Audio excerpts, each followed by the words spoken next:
Today we will solve the problem 7.12 and 7.13 of Griffith 4th edition Introduction to Electrodynamics. The problem 7.12 is a long solenoid of radius A is driven by an alternating current so that the field inside is sinusoidal because we are applying the alternating current. So that P of t is equal to P naught cos omega t along z direction z cat. A circular loop of wire of radius a by 2 and resistance R is placed inside the solenoid and coaxial with it. Find the current induced in the loop as a function of time. So first you take long solenoid. This radius is A. See, this radius is this radius is A. So and we are inserting a circular wire of radius A by 2. We are introducing a circular wire of radius A by 2. So inside the cylindrical solenoid, inside the solenoid, the magnetic field is P naught cos omega t along z direction.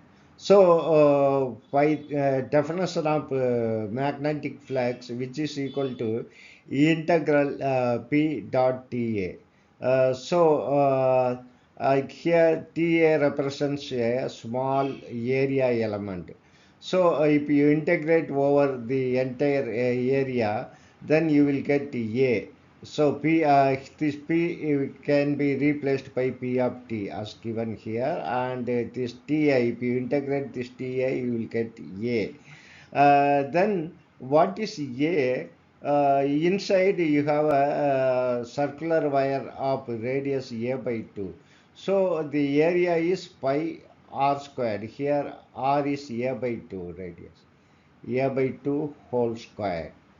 So which can be written as pi a squared over 4.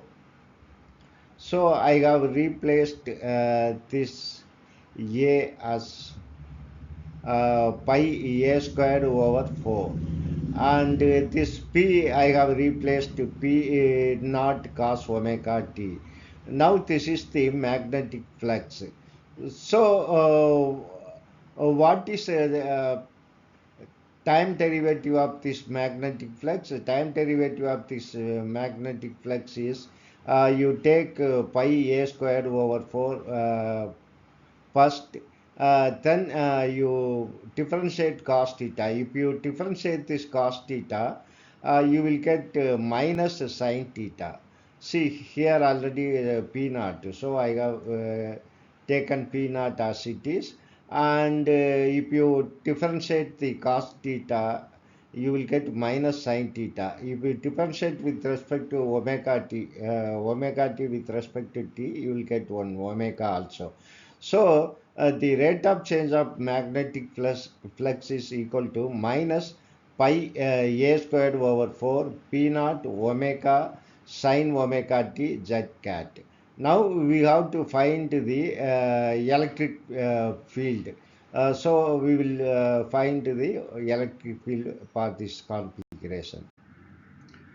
So we have seen the rate of change of flux is equal to minus pi a squared over 4 p naught omega sine omega t along z direction. Now the induced EMF is equal to negative rate of change of flux. So minus of minus will become plus. So the induced EMF will become plus pi a squared over 4 p naught omega sine omega t z. So our ultimate aim is we have to find the current along the loop, current flowing through the circular loop. So we have to find this current. Now, by definition, the induced EMF is equal to I into R.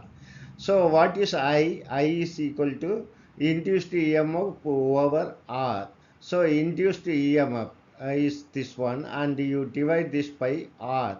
Then you will get current. That is pi A squared over 4R, because we are dividing it by R.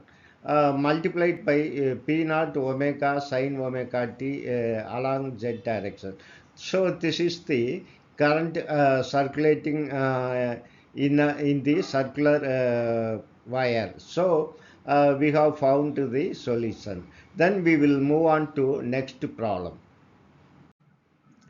Now, problem 7.13 is a square loop of wire with sides of length A lays in the first quadrant of XY plane. So, with one corner at the origin. In this region, there is a non-uniform time-dependent magnetic field along y direction, that is P of y and t is equal to k y power 3 t squared z cat, where k is the constant. Find the EMF induced in the loop. So let us say this is x-axis and this is y-axis. You have a xy plane.